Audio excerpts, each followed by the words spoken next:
Hello everybody, Mark aka the Nerdy Punk back again today for a new video. Before we get into tonight's video, cheers everybody. I'm enjoying a summer shandy this evening. Perfect for a warm summer day, night, etc.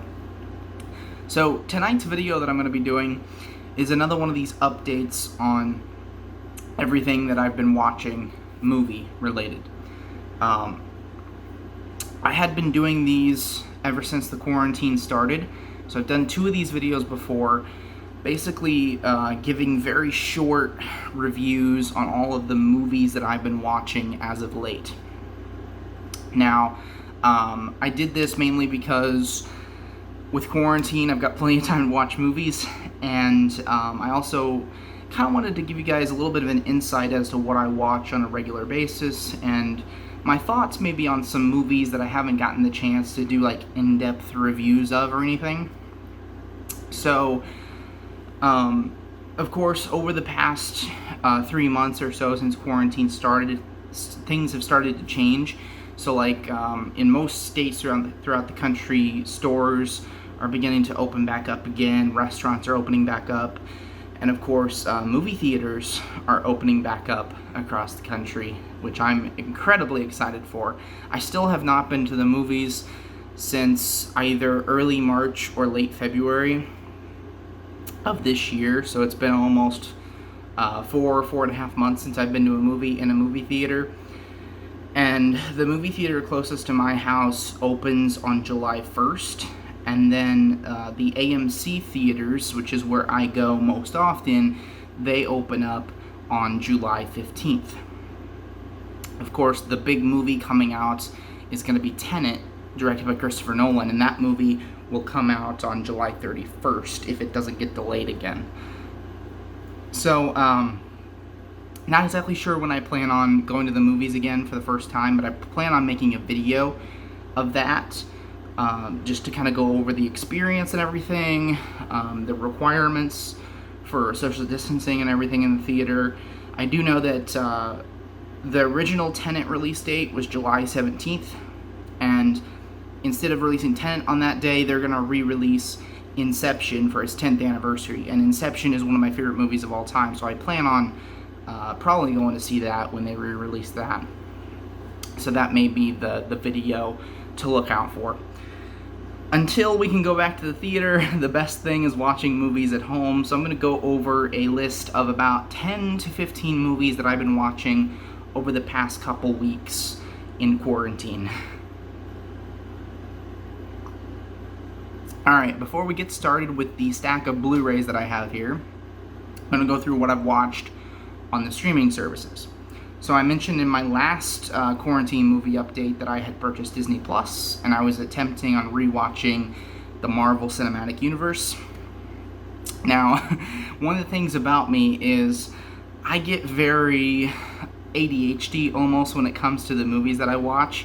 Like, I'll start watching a movie and be all into it, and then 30 minutes in, I'll just get bored of it and I'll switch to something else. And I do that a lot. I don't know why, but it's just something about my personality. So that rewatch of the MCU is going very, very slowly. One couple movies that I did want to mention that I have watched are Iron Man 2. I rewatched for the first time in several years, and I kind of had different thoughts about it the second time or third time. This may be like the third or fourth time I've seen it. But the first time I saw that movie, of course, I was pretty young when it came out because I saw it in theaters, and I absolutely loved it. And then over time, my opinion of that movie has gone down. But this time rewatching it, I did really enjoy it. And I don't think it's near the best of the MCU, but it was still entertaining. And then I rewatched The Avengers as well for my rewatch of the MCU. And that's always been one of my favorite movies of all time, the original Avengers. It was just an incredible event. Seeing all of these characters on screen at the same time was great. One of the other reasons why it's taking me so long to watch these movies is because my Wi-Fi sucks at home. And Disney Plus, for whatever reason, is very buggy when it comes to my Wi-Fi. Like every 10-15 minutes, the image will freeze and it'll take a couple seconds to catch up and everything, and that does get annoying after a while, so I really don't watch Disney Plus as much as I watch the other streaming services. Alright, aside from that, the first movie that I watched for the very first time in the past couple weeks is Silence of the Lambs. I don't own this on a physical copy. I streamed it on Netflix. It was just added to Netflix, I think, last month. A fantastic movie. Easily climbing its way up my favorite movies of all time, and I had never seen it until a couple weeks ago. If you don't know what it's about, it's about Jodie Foster. Her character is an FBI agent, like a rookie FBI agent, and she is sent to interview Dr. Hannibal Lecter. And of course, I'm sure everybody is familiar with that character. Dr. Hannibal Lecter is a serial killer who is a psychiatrist, and he would practice cannibalism. So, very famous character, and Anthony Hopkins' portrayal of Hannibal Lecter is iconic, and he is incredible in this movie. So good. Every single minute of him on screen is fantastic. And of course, she's sent to interview him because they're in the middle of tracking down another serial killer, which is also great. One of the things that I really loved about this movie is that both of the evil characters were interesting. Like, the movie isn't all about Hannibal Lecter. The other serial killer, Buffalo Bill, as he's known, is an amazing, interesting, kind of funny character as well. So, everything about this movie is good. It's not just Anthony Hopkins and his performance. But this movie, if I were to grade it, it would be a 5 out of 5. It's a perfect film, in my opinion. So I'm a little bit bummed that I waited so long to check it out, but it's a great movie. The next one, maybe not as great. The next one is called Kiss the Girls. I believe this came out in 1997. I want to say, and this stars Morgan Freeman, and I can't remember who the lead actress is. I also watched this on Netflix. This is an adaptation of a book, and I can't, for the life of me, I can't remember who wrote the book. I think it's James Patterson. I think it's a very famous author wrote these books, and this was an interesting movie. It definitely wasn't that great. It's basically about another serial killer, and Morgan Freeman plays this. He's kind of a detective, kind of a psychiatrist at the same time, and his niece gets abducted by this serial killer, and so he goes out and tries to find her, and that's basically what the plot of the film is.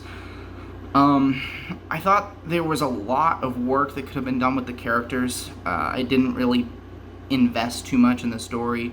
I didn't feel like the killers had any good backstory. You know, it's basically just, okay, these people are killers, they like to kill people. Like, there really wasn't a whole lot to invest in with that. Silence of the Lambs is the exact opposite. There's a lot of stuff to invest in with Hannibal Lecter and that stuff, but there's really not much in terms of the serial killers in this movie. But I still found it enjoyable. Like, I enjoyed the 2 hours I spent watching it. It just definitely wouldn't be at the top of my list of great movies. The next two are connected. I watched the first two films in the Back to the Future trilogy. I had seen Back to the Future, the original, like a long time ago, but I had forgotten so much stuff about that movie. So rewatching it was perfect because I caught up on everything that I had missed the first time and forgotten about. The first one is fantastic. Like, that is the quintessential 80s movie for me, Back to the Future. Really funny, really witty and interesting, and great performances by Michael J. Fox and Christopher Lloyd. Excellent film. The second one I got a little bit bored with at times, but I still really like the story. I think it's a really interesting story. And of course, having lived through 2015, which was the year that they traveled to in the film, found it really interesting being able to compare, okay, what did the film get right and what did the film get wrong. So I really enjoyed that part of it as well. Alright, so let's move into the stack of Blu-rays that I have here. The first one is Sicario. Now, I had seen the second movie of this series before I had watched this one, which is kind of opposite. Usually I try to watch the first one, then the second one, just in case there's like a continuity. But I actually saw the second movie when it was in theaters. I never saw this first one. So I finally watched it after owning it for like a year on Blu-ray. A lot of great performances in this. This movie is great, but the story is where it definitely lacks. Like, the second movie in this series I did not like, and I think I didn't like it largely because it really felt like there was no soul to that movie. Like, there was nothing for me to invest in. It was a cool movie, but there was, no character for me to view the film through. And that's largely because I think Emily Blunt's character in this movie is the one that you kind of see the movie through her eyes. In the second movie, Emily Blunt's character's not in it. Now, I'm not going to spoil as to why she's not in it, but she's the one that gives this movie some soul. But I feel like this film is, I don't know, it's not something that I would gravitate towards immediately. It's really, really well done, really beautiful movie, but it's lacking a little bit in the character development and the plot. But still an enjoyable film, and I really like the director of this movie. I'm trying to find his name. I think he's French. I can never remember his name. Denis Villeneuve, or Villeneuve, however you say his last name. I really like his work. He's doing the new Dune adaptation. I'm really excited to see that. But everything I've seen from him has been good, so Sicario. Next one that I watched was The Hunt. I picked this one up in my last media hunting trip, which was my first time out shopping for Blu-rays in 3 months. So definitely go check that out if you would like. I really, really enjoyed this movie. This, again, not the greatest film ever made, but incredibly enjoyable, very different. This movie was very controversial when it was, and it was actually delayed because it was very controversial. It's basically, the story is these 12 average people are rounded up and hunted for sport by these rich people. And it's a crazy idea.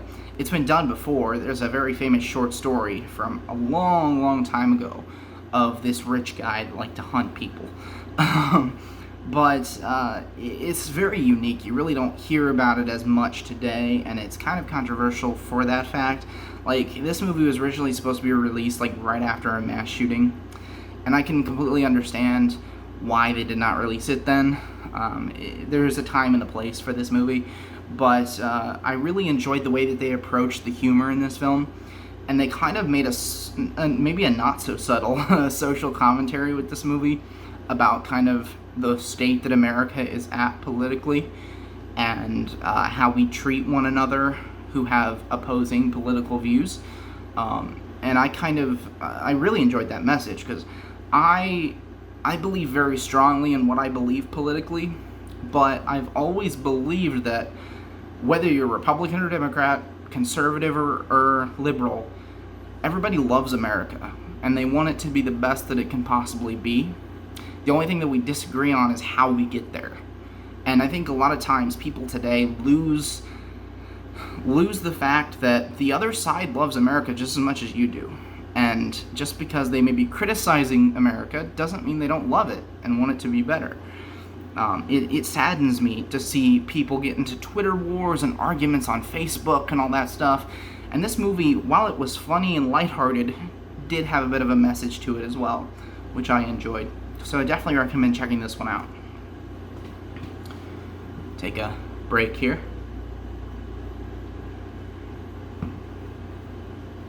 Next up, The Town. I also picked this one up on the last media hunting trip. Really enjoyed this movie. This was a heist film written and directed and starred in by Ben Affleck, and also stars Jeremy Renner, John Hamm, Rebecca Hall, and Blake Lively. Fantastic cast, great performances. This movie is set in Ben Affleck's hometown of Boston, and specifically an area of the town, a neighborhood. I believe it's called Charleston or Charlestown, something like that. I can't see it on the back there, but it's a specific neighborhood where I can't remember what the exact figure was, but basically a lot of people from Charlestown wind up robbing banks. And it's an interesting fact, and it's a true fact that they based this movie off of. But it follows Ben Affleck, who's the leader of this crew of bank robbers, and throughout the movie they're being hunted down by an FBI agent played by John Hamm. And I really enjoyed the performances. I loved the story. The character development was fantastic. There's really not a whole lot wrong with this movie. This was a great watch, and I definitely recommend this one to people who haven't seen it. The next one, The Green Mile. I believe this is the last one that I picked up from that media hunting trip. The Green Mile, fantastic movie again. Great Stephen King adaptation. Not my favorite. My favorite, I think, will always be Shawshank Redemption. But this was a great movie, kind of along a similar vibe, and it's even directed by the same guy who directed The Shawshank Redemption.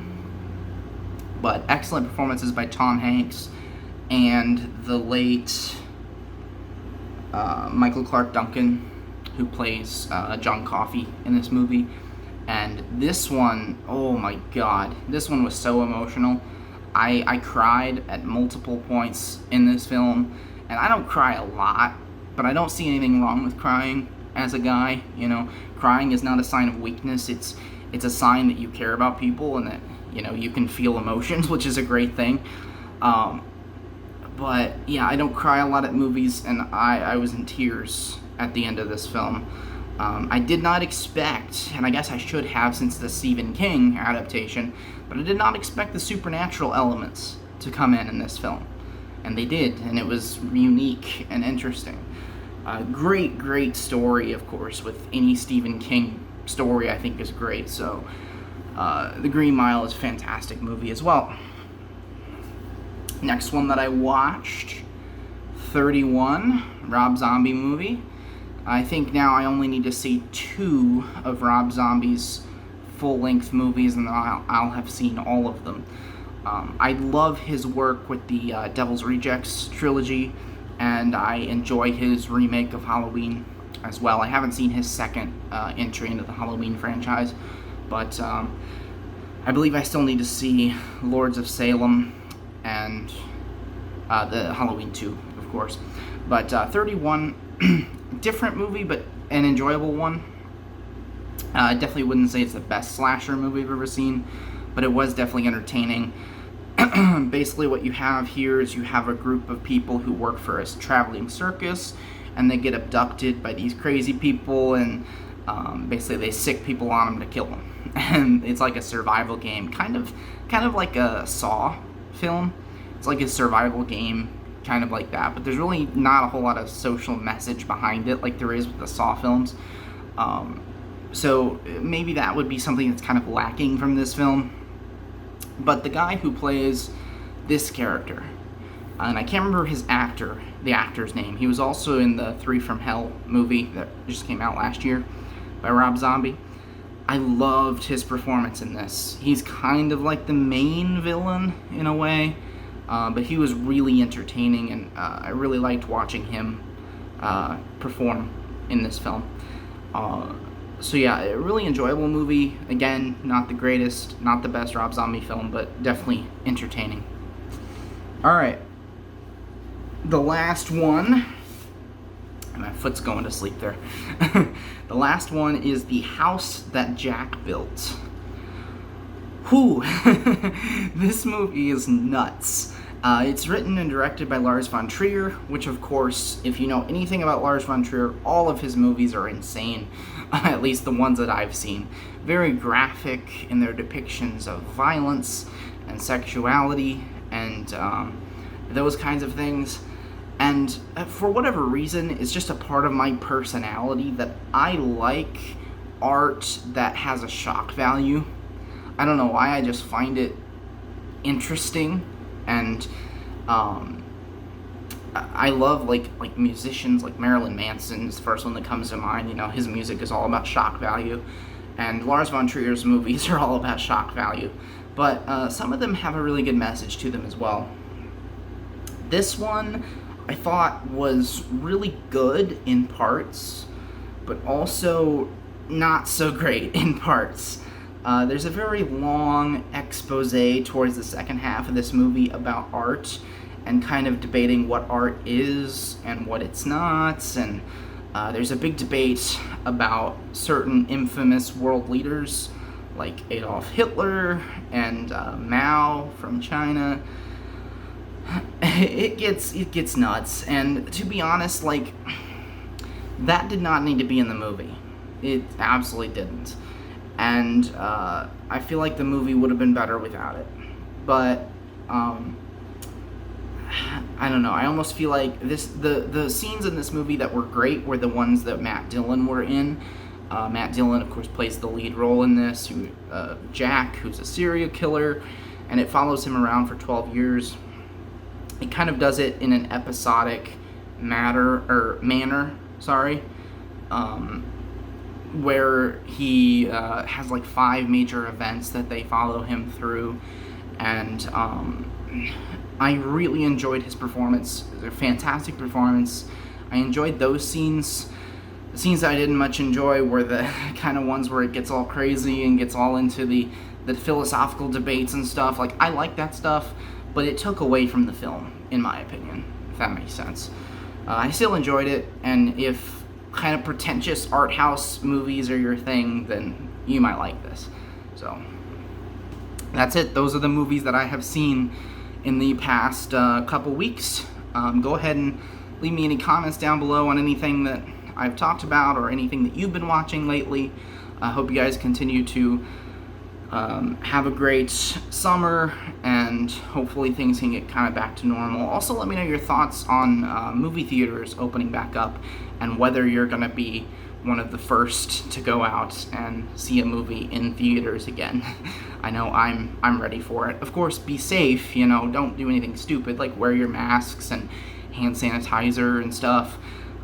But I'm still ready to go out and see a movie. So again, I hope you all stay safe and stay sane, and have a great night. Bye.